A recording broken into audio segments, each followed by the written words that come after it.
بسم اللہ الرحمن الرحیم۔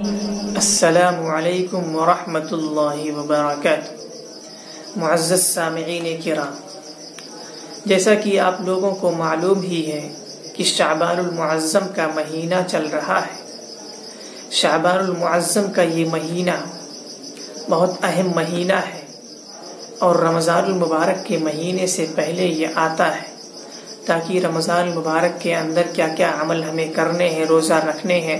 اس کی عادت ہمیں ڈالنے کے لیے اس کے اندر بھی ہمیں بھرپور عبادت کرنی چاہیے۔ اس کے اندر اس مہینے کے کچھ فضائل ہیں، اس مہینے کی کچھ عظمتیں ہیں، وہ میں آپ حضرات کے سامنے کچھ عرض کر دینا چاہتا ہوں۔ اس مہینے کے اندر ہم سب کو کثرت سے نوافل پڑھنا چاہیے، نفلی روزے رکھنا چاہیے، تلاوت کرنا چاہیے، نفل صدقات دینا چاہیے۔ اس مہینے کے اندر یہ سب کام کرنا چاہیے۔ چنانچہ نبی پاک صلی اللہ علیہ وسلم بخاری شریف کی روایت کے مطابق آپ صلی اللہ علیہ وسلم اس مہینے میں بکثرت روزہ رکھا کرتے تھے۔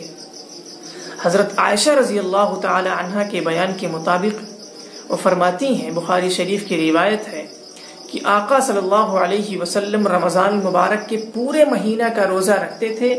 اور شعبان المعظم کے مہینوں میں اکثر دنوں میں روزہ رکھا کرتے تھے۔ بخاری شریف کی روایت جو ہے اس کے الفاظ یہ ہیں، حضرت عائشہ رضی اللہ تعالی عنہا بیان فرماتی ہیں، ما رأيت رسول اللہ صلی اللہ علیہ وسلم استکمل صیام شہر قط الا رمضان وما رأيته في شهر اکثر منه صیاما في شعبان، کہ رمضان المبارک کے پورے مہینے کا روزہ آپ صلی اللہ علیہ وسلم رکھا کرتے تھے اور شعبان المعظم کے اکثر دنوں کا روزہ رکھا کرتے تھے آپ صلی اللہ علیہ وسلم۔ اس لیے ہمیں اور آپ کو بھی چاہیے کہ اس مہینے کے اندر، اس باعظمت مہینے کے اندر ہم سب کو بھی نوافل کے اندر اضافہ کرنا چاہیے، نفلی صدقات ہو، نفلی نماز ہو، یا اسی طریقے سے تلاوت وغیرہ ہو، ان سب کے اندر اضافہ کرنا چاہیے۔ اور اس مہینے کے اندر خاص طور سے روزہ رکھنا چاہیے، یہ نفلی روزہ، اس پر آپ صلی اللہ علیہ وسلم کی احادیث بہت زیادہ موجود ہیں اور آپ صلی اللہ علیہ وسلم کے اعمال کے بارے میں بھی احادیث موجود ہیں، اس لیے ہمیں اور آپ کو بھی اس پر عمل کرنے کی ضرورت ہے۔ اس مہینے میں آپ صلی اللہ علیہ وسلم جو کثرت سے روزہ رکھا کرتے تھے، اس کی کچھ حکمتیں ہیں، کچھ وجہیں بیان کی ہیں۔ وجہوں کو بیان کرنے میں محدثین نے بہت وجوہ بیان کی ہیں، صرف اس میں سے ایک وجہ میں آپ حضرات کے سامنے رکھتا ہوں۔ وہ وجہ یہ ہے کہ جب کوئی اہم چیز سامنے آتی ہے، کوئی بہت اہم چیز، بہت اچھی چیز، بہت اعلیٰ درجے کی چیز کوئی آگے آنے والی ہوتی ہے تو اس کے لیے انسان تیاری کرتا ہے، اس کا اہتمام کرتا ہے کہ ہم پہلے سے اس کے لیے تیار ہو جائیں۔ تو اس کے بعد جو مہینہ آنے والا ہے، رمضان المبارک کا بابرکت مہینہ رمضان، یہ آنے والا ہے، اس کی تیاری کے طور پر روحانی تیاری ہوتی ہے۔ اس کے لیے آپ صلی اللہ علیہ وسلم کثرت سے روزہ رکھا کرتے تھے اس مہینے کے اندر بھی۔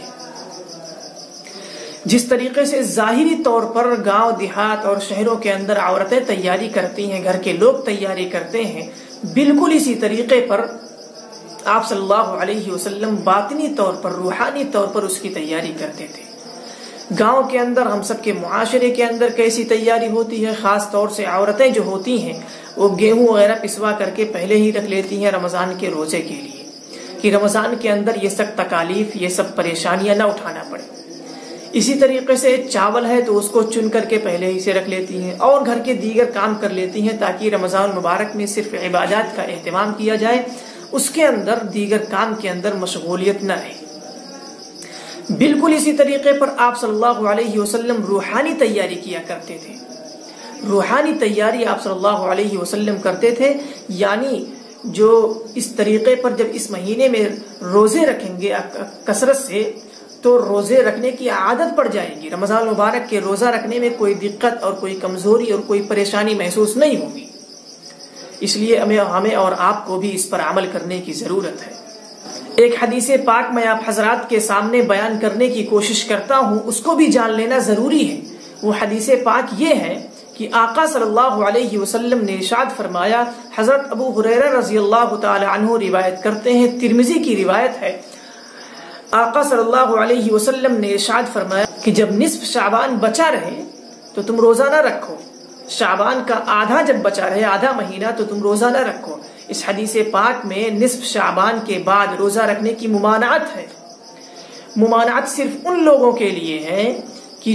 جن کو روزہ کمزور بنا دیتا ہے، وہ اگر روزہ رکھیں گے تو رمضان المبارک کا روزہ رکھنے میں ان کو تکلیف ہوگی، دقت محسوس ہوگی، کمزوری محسوس ہوگی۔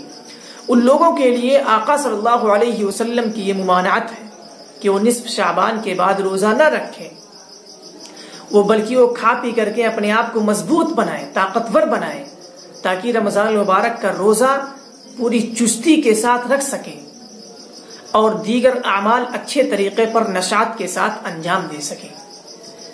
اور نبی پاک صلی اللہ علیہ وسلم بالکل مضبوط تھے، طاقتور تھے، اس لیے آقا صلی اللہ علیہ وسلم نصف شعبان کے بعد بھی روزہ رکھا کرتے تھے۔ یہی حکم امت کے لیے بھی ہے کہ امت کے اندر جو لوگ کمزور ہیں، ناتواں ہیں، وہ نصف شعبان کے بعد روزہ نہ رکھیں تاکہ رمضان مبارک کا مہینے کا روزہ اچھے طریقے پر رکھ سکیں، اور جو لوگ مضبوط ہیں، طاقتور ہیں، وہ نصف شعبان کے بعد بھی نفلی روزہ رکھ سکتے ہیں۔ پھر میں آپ حضرات کے سامنے یہ بات عرض کر دینا چاہتا ہوں کہ 15ویں شعبان جو شب برات ہم سب کے عرف میں اس کو جانتے ہیں، مشہور ہے اس نام سے،